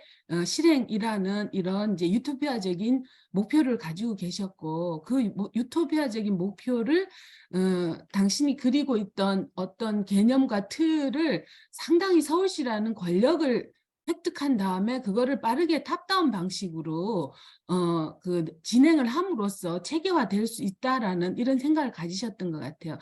그 부분에 있어서 앞부분은 상당히 이제 사회가 변했다라는 걸 인식했지만 그거를 실행하는 그 뒷부분은 상당히 과거 방식이었다라는 것을 제가 느낄 수 있고요. 우리는 상당히 이제 그 어떻게 보면은 그 행정관료들이 아닌 시민의 역량을 키워서 각각의 시민이 살고 있는 시 혹은 구 혹은 군을 시민들이 행정과 대등한 관계로 협치 혹은 자율적 운영이라는 것을 한다라는 거는 어떻게 보면은 기본적으로 파워, 그러니까 그 공동체 단위를 운영하는 파워의 질적 변화이기 때문에, 그러니까 과거에는 행정이라는 파워로 운영을 했던 것에 대한 질적 변화이기 때문에 사실은 그러니까 저는 오히려 그 박원순 시장이 한 10년간 과감한 실험을 통해서 나왔던 수많은 오류들을 하나하나 되짚어 보면서 그 하나하나의 오류가 왜 발생했는지를 되짚어서 하나하나 꼼꼼히 찾음으로써 그 오류들의 근원들을 고쳐나감으로써 우리가 완전한 그러니까 민주행정 시민력을 강화시키는 그 열쇠가 거기 있다라는 생각을 많이 하게 됐습니다. 논문 잘 읽었습니다. 네. 예, 조금 더 큰 얘기를 예. 해주셨고요. 예, 윤남식 박사님도 말씀하실 거 있으시면 하시고요. 예, 다른 분들도 한 분, 예. 예, 논문 정말 재미나게 잘 읽은 것 같아요. 공부하는 시간이었고요. 저한테는 사실은 저는 기존에 그 시민단체 사람으로 분류되는 그런 곳에서 이제 주로 일을 하고 있어서인지 여전히 그 거버넌스라는 용어가 많이 힘들어요. 저한테는. 그래서 사실은 거버넌스라는 게 지금 한국 정치에서 가능하기나 할까. 물론 거버넌스가 행정의 단어처럼 느껴지지만 저는 결국은 이건 정치적인 문제라는 생각이 좀 들어서 그런 생각이 들고 어쨌든 그럼에도 불구하고 거버넌스라는 이 용어 자체가 가지는 그 동등 권력을 전제해야만 가능한 거여서 이제 그 선생님께서 이제 그 분류하셨던 그 저기 그 라이트가 이제 분류했었던 그 부분들.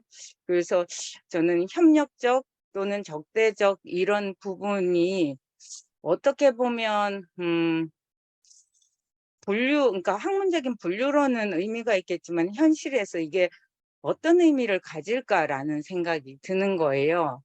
당연히 우리가 생각하면 협력적인 대항력을 가지는 것이 더 좋다라고 이렇게 얘기를 하지만, 그럼에도 불구하고 적대적 대항력이라는 게 의미가 없는 것이 아닐 텐데, 그랬을 때는 우리는 어떤 그 스탠스를 취해야 될까, 뭐 이런 저는 고민이 필요하고, 그리고 무엇보다도 저는 이제 우리가 그러니까 우리라 하면 민이 그 계속 우리 스스로한테 힘을 못 주는 그런 느낌?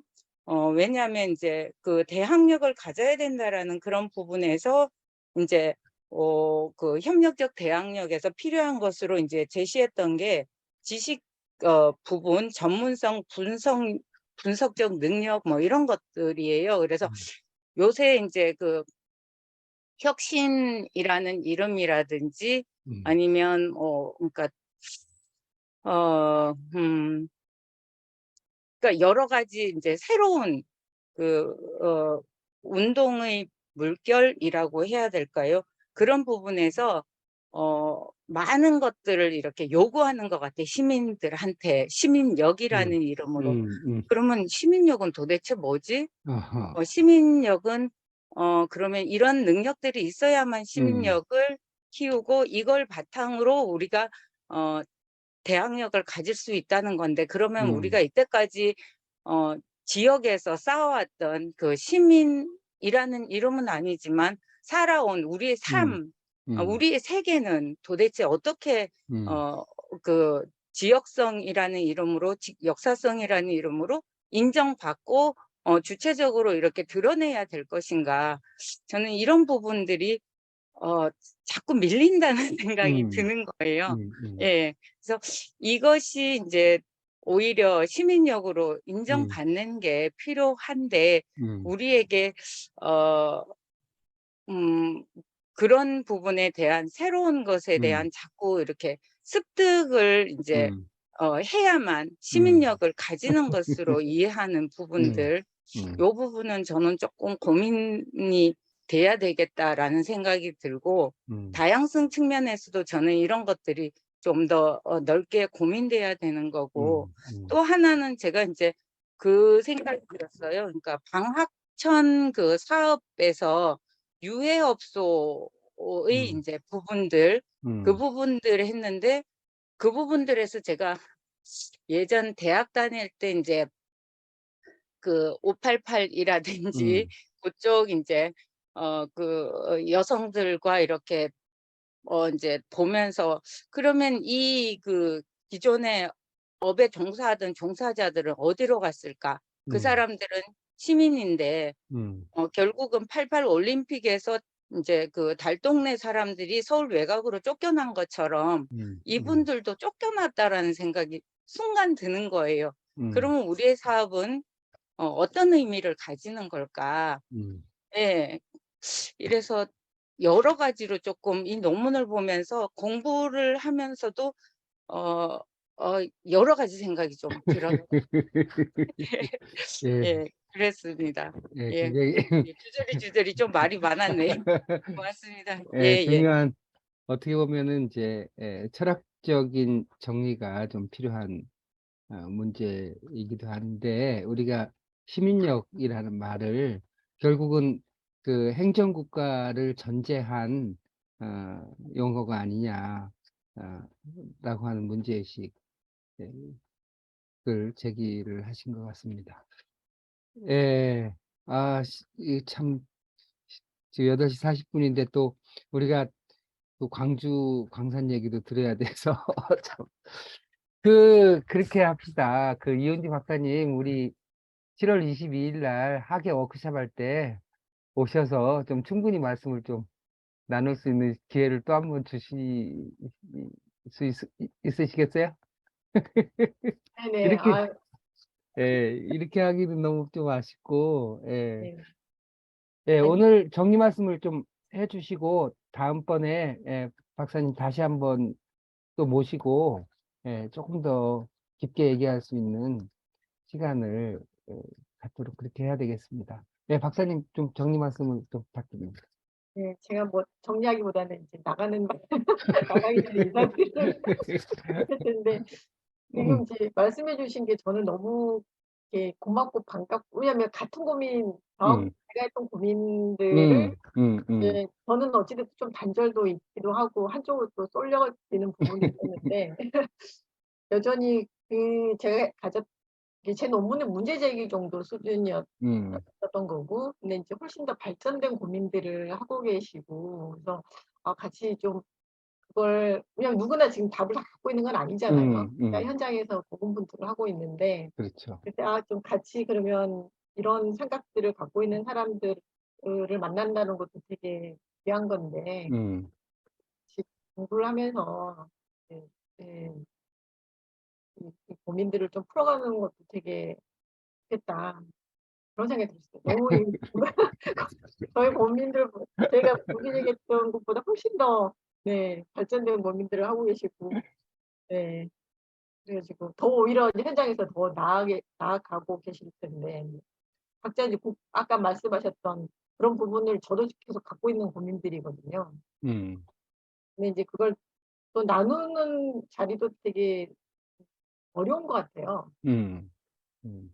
이런 저는 이제 공동 포럼이라니까 공동장하고 나하고 어떻게 연결이 될까 이런 이제 그런 생각을 했었는데 오늘 말씀해서 되게 공통 요소가 부분이 되게 많이 있는 것 같고요. 저는 그럽니다. 각각의 지금 뭐 주신 질문에 대해서 좀 답을 하기에는 시간이 예, 너무 적은 것 같고 더 이제 막 설명해 드리고 싶은 부분도 있고 또 더 듣고 싶은 부분도 있는데 저희는 대표님 말씀대로 다음 기회에 네. 예. 그러면 7월 22일 날 오시는 걸로 알고 있고 네. 맞습니까? 사실은 우리 지금 하지 않으신 인치현 우리 대표님이나 허만경 대표님이나 뭐 또 대전에서 오신 이은진 선생님이나 또 인천의 남유미 선생님이나 이런 분들이 문제를 제기할 것이 훨씬 더 근원적인 문제들을 고민하고 계세요. 진짜로 현장에서 굉장히 어려운 점들이 한두 가지가 아니니까. 예, 참, 그래서, 예, 같이 얘기를 나누고 같이 고민을 한다는 것 자체가 굉장히 소중한 기회일 것 같습니다. 오늘 이제 굉장히 소중한 시간이었었는데, 여러분 어떠셨어요? 굉장히 의미 있는 시간이었었고, 예, 그런 발제를 해주신 우리 이은주 박사님께 큰 박수 한번 부탁드립니다. 네. 네, 감사합니다. 감사합니다. 감사합니다. 이렇게, 개인적으로 논문 자체는 굉장히 탁월하신 논문이었어요. 네, 한국에서 그렇게 사회 문제를 그렇게 자체는. 꼼꼼하게 쓰는 논문이 많지 않거든요. 맞아요. 네.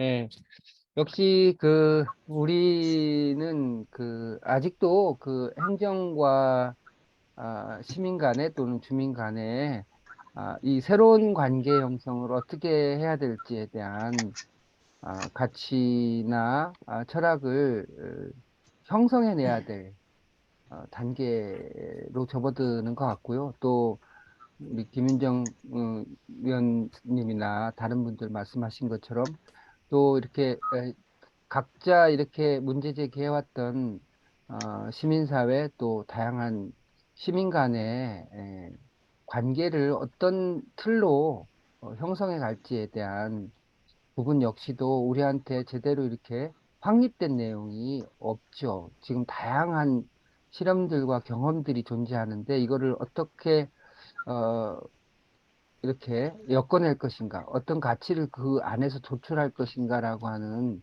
문제의 직면에 있는 것 같고요. 그거는 이런저런 경험뿐만 아니라 또 오랜 동안 적어도 해방 이후에 국가와 시민사회의 관계라고 하는 굉장히 보다 더 근원적인 접근, 성찰이 필요한 부분도 있는 것 같아요. 그런 이제 거기다가 또 아까 또 우리 홍영희 선생님 말씀하신 것처럼 또 이렇게 우리가 성찰하는 것보다 훨씬 더 빨리 변해가는 이 세대 간의 차이 문제라든가 또 어제와 오늘보다도 오늘과 내일의 속도가 변화 속도가 더 빠른 이 디지털 AI 시대에 또 우리가 또 어떻게 맞춰가야 될지 이런 복잡한 현실 속에 놓여 있는 것 같습니다. 이럴 때일수록 이은주 박사님 말씀하신 것처럼 다양성을 확인하고 차이 속에서 무엇인가 모멘텀을 모색할 수밖에 없는 그런 현실이 아닌가 싶고요. 계속해서 이런 논의를 좀 이어가도록 그렇게 하겠고요. 이은주 박사님께도 다시 만날 기회를 요청을 드리면서 오늘 이은주 박사님 특강은 이것으로 마치겠습니다. 감사합니다. 감사합니다. 네, 네. 감사합니다. 감사합니다. 예. 감사합니다.